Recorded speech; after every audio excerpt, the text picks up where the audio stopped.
కూటమి ప్రభుత్వం అధికారంలోకి వచ్చిన నాటి నుండి సూళ్లూరుపేట నియోజకవర్గం అవినీతి అక్రమాలకు కేర్ ఆఫ్ అడ్రస్గా మారిందని మాజీ ఎమ్మెల్యే కిలివేటి సంజీవయ్య మండిపడ్డారు. MLA doctor Nelavala Vijayasree, MLA తండ్రి మాజీ ఎంపీ నెలవెల సుబ్రహ్మణ్యం, ఎమ్మెల్యే సోదరులు కలిసి ఒక వసూళ్ల మాఫియాగా ఏర్పడి నియోజకవర్గాన్ని దోచుకుంటున్నారని ధ్వజమెత్తారు. సోమవారం మాజీ ఎమ్మెల్యే కిలివేటి సంజీవయ్య నివాసం మీడియా సమావేశంలో ఆయన ఎమ్మెల్యే కుటుంబం చేస్తున్న అరాచకాలను లెక్కలతో సహా బట్టబయలు చేశారు. ఎమ్మెల్యే సోదరులు నియోజకవర్గంలో షాడో ఎమ్మెల్యేలుగా మారి అడ్డగోలు దోపిడీకి తెరలేపారని సంజీవయ్య ఆరోపించారు. మావిళ్లపాడు ఇసుక డిపో నుండి సుమారు 4 కోట్ల విలువైన ఇసుకను అక్రమంగా చెన్నైకి తరలించారని మండిపడ్డారు. 397 ఇసుక ట్రాక్టర్ల నుండి ఒక్కో వాహనానికి 15,000 చొప్పున నెలకు 60 లక్షల రూపాయలు, 29 మద్యం షాపుల నుండి నెలకు 15 లక్షల రూపాయలు, ఇలా మొత్తం నెలకు 75 లక్షల రూపాయలు అక్రమ వసూళ్లకు పాల్పడుతున్నారని ధ్వజమెత్తారు.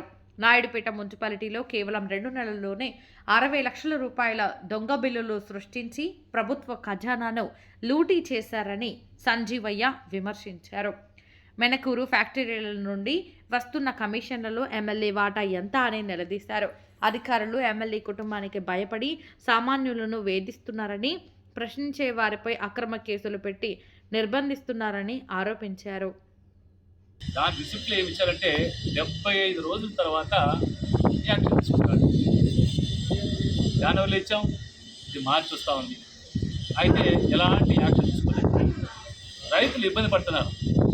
అయితే ఇక్కడ స్థానికంగా ఉన్న ఎమ్మెల్యే, వారి సోదరులు, వారి అనీయులు అందరూ కలిసి మరి స్వర్ణముఖి ఏర్లో కావచ్చు, కాళింగ రివర్లో కావచ్చు, ఎక్కడైతే ఆ రీచ్ ఉందో అక్కడతో పాటు ఆడ మిషన్లు పెట్టేస్తారు, ఇక్కడ కూడా మిషన్లు పెట్టి ఏదైతే నేను చెప్పాను ఈ సిగురుపాడు, జోసవారికండ్ర, బీడీ కాలనీ, భీమవరం ఈ ప్రాంతంలో కూడా యథేచ్ఛగా ఇసుకని తోడేస్తున్నారు. మరి మేము అడిగితే దానికి సమాధానం లేదు. అధికారులు చెప్తే అధికారులు పట్టించుకునే పాపం లేదు. మరి రైతులతో కలిసి మేము వారికి వెళితే మా మీద తప్పుడు కేసులు బనాయించే కార్యక్రమం. నేను అడుగుతామన్నా, నిన్న ఎమ్మెల్యే గారు ప్రెస్ మీట్ పెట్టి చెప్పారు, ఇసుకతో మాకు సంబంధం లేదు, చంద్రబాబు నాయుడు గారు ఉచిత ఇసుక పాలసీ తెచ్చి మరి పేద ప్రజలకి ఇల్లు కట్టుకోవడానికి తీసుకెళ్ళాలని. ఎమ్మెల్యే గారు మీకు ఒకటి చెప్తున్నా, పేద ప్రజలకి ఉచిత ఇసుక ముసుగులో మీరు ఈ ఇసుక దందా తాగిస్తున్నారు లేదా అంటున్నారు. మీకు సంబంధం లేకపోతే ఎందుకు కట్టడి చేయలేదు అంటున్నారు. నేను చెప్తున్నా, దీనికి సమాధానం చెప్పాలి. ఎంప్లాయ్మెంట్ జరగలేదంటే మేము జగన్మోహన్ రెడ్డి గారు ఈ రాష్ట్రంలో 5 ఏళ్ల కాలంలో 2,10,000 మందికి ప్రభుత్వ ఉద్యోగాలు, అది సచివాలయ ఎంప్లాయీస్ కావచ్చు, ఇతర ఎంప్లాయీస్ కావచ్చు, ఇచ్చింది వాస్తవం కాదా మీరు ఇంటర్నెట్లో చూసుకోవచ్చు.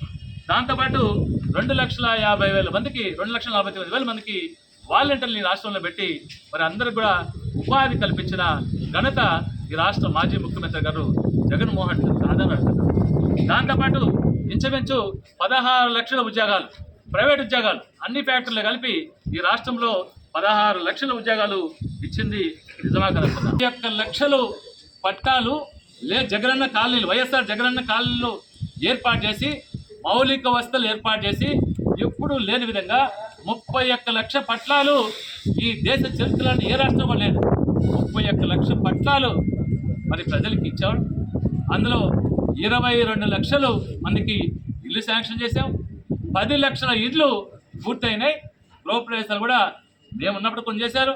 మరి మీరు వచ్చిన తర్వాత చేసిన గృహప్రవేశాల్లో కూడా జగన్మోహన్ రెడ్డి గారు ఆర్థిక సహాయం చేసి కంప్లీట్ చేసినటువంటి 10 లక్షల ఇల్లు సూళ్లూరుపేట మున్సిపాలిటీలో సుమారు 50 కోట్లు, నాయుడుపేట మున్సిపాలిటీలో సుమారు 50 కోట్లు, అదేవిధంగా రూరల్ ఏరియాలో సీసీ రోడ్లకు సంబంధించి 250 కోట్ల రూపాయలు, మరి 450 కోట్లు శాంక్షన్ చేస్తే 250 కోట్ల రూపాయలకు సంబంధించి సీసీ రోడ్లు, డ్రైన్లు మీరు తేల్చండి. మాకు లేదు అని చెప్పండి, పోండి, మేనకు స్థితిలో ఇవ్వండి. మరి ఇసుక దోలేదు ఎవరు? ఇసుక కాంట్రాక్టులు ఎవరు? గ్రావెల్ కాంట్రాక్టులు ఎవరు? రోడ్డుకి సాగమలు గ్రావెల్ దోలేదు ఎవరు? మట్టి దోలేదు ఎవరు? మీ తెలుగుదేశం నాయకులే కుమిలి కుమిలి ఏడుస్తున్నారు రూము 4 గోడల మధ్య.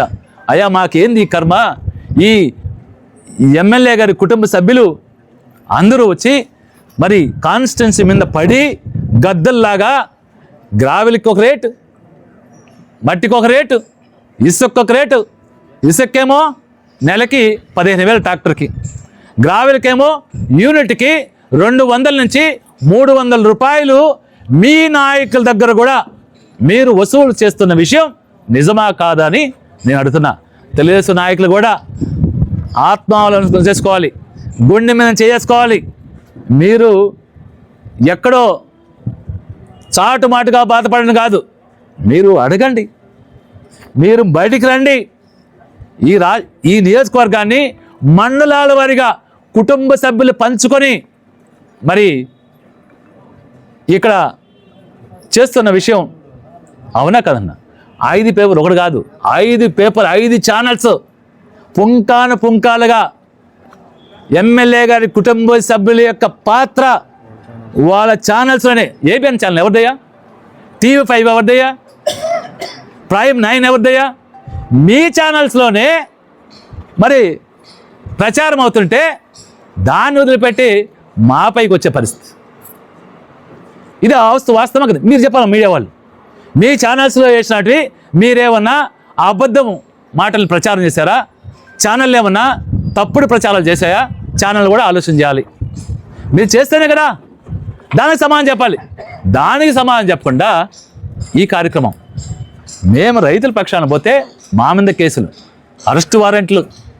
మళ్ళీ ఇప్పుడే సత్యనారాయణ గారిని అరెస్ట్ చేసినందుకు తెలుస్తూ ఉంది, మా నాయకుడు ఎంపీపీ గారిని అరెస్ట్ చేసినందుకు తెలుస్తూ ఉంది, మా వైఎస్ఆర్ కాంగ్రెస్ పార్టీ నాయకుల్ని మరి రైతులను కూడా అరెస్ట్ చేసినది. 14వ తారీఖు మేము పోయాం, చూసిచ్చాం. నిన్నటి ఉదయం నుంచి పోలీసు వారు యథేచ్ఛగా ఇక్కడికి వెళ్ళి రైతులను భయపెట్టి మభ్యపెట్టి మరి రిపోర్ట్లు తీసుకొని మా మీద పెట్టరాని సెక్షన్లు పెట్టి మరి అరెస్ట్ చేయాలనే ఒక దురుద్దేశంతో మరి ప్రశ్నించే గొంతుని, ఇది తెలుస్తూ ఉంది, ఈ రాష్ట్రంలో ప్రశ్నించే ప్రతి గొంతుకని అరెస్టుల ద్వారా, అక్రమ కేసుల ద్వారా కట్టడి చేయాలనే ఒక ప్రయత్నం తెలుగుదేశం కూటమి నాయకులు చేస్తున్న విషయం మనకు అందరూ తెలిసిన విషయమే. నేను ఇప్పటికే అడుగుతున్నా, ఈ రోజుకి అడుగుతున్నా, నిజంగా ఎమ్మెల్యే గారికి చిత్తశుద్ధి ఉంటే మొదటిసారి ఎమ్మెల్యే అయింది, అప్పుడే అవినీతి కొంపలో కూరుకుపోయింది. ఇది ఈ నియోజక ప్రజలందరూ తెలిసిన విషయమే. మళ్ళీ నిన్న ఆమె మాట్లాడుతూ ఉంది, మాజీ ఎమ్మెల్యే గారు టీటీడీ బోర్డు మెంబర్గా ఉన్నారు, బోర్డు మెంబర్గా అంటే నెయ్యి కలితే జరుగుతుందంటే ఆయన ఏదో నాన్ వెజ్ అంటారని. నాన్ వెజ్ కాదమ్మా, మీ చంద్రబాబు నాయుడు గారు, మీ పవన్ కళ్యాణ్ గారు, మీ లోకేష్ బాబు గారు అందరూ కూడా జంతు కొవ్వు కలిసింది, తిరుమలలో వాడిన నెయ్యిలో జంతు కొవ్వు కలిసిందని స్పష్టంగా అన్ని ఛానళ్ళు చెప్పారు. మరి సిబిఐ ఎంక్వైరీ పెట్టించాం, సిబిఐ ఎంక్వైరీ చేసింది, క్లియర్గా రిపోర్ట్ ఇచ్చింది. దీంట్లో జంతు కొవ్వు అంటే కలవలేదు, జంతువుల నూనె కలవలేదని క్లియర్గా ఇచ్చింది. ఇచ్చిన తర్వాత ప్లేట్ ఫిరాయించి దీంట్లో యానిమల్ ఫ్యాట్ కలవలేదు కానీ వెజిటబుల్ ఫ్యాట్ కలిసింది అంటారు. అమ్మా ఎమ్మెల్యే గారు, నేను బోర్డు మెంబర్గా ఉన్నా,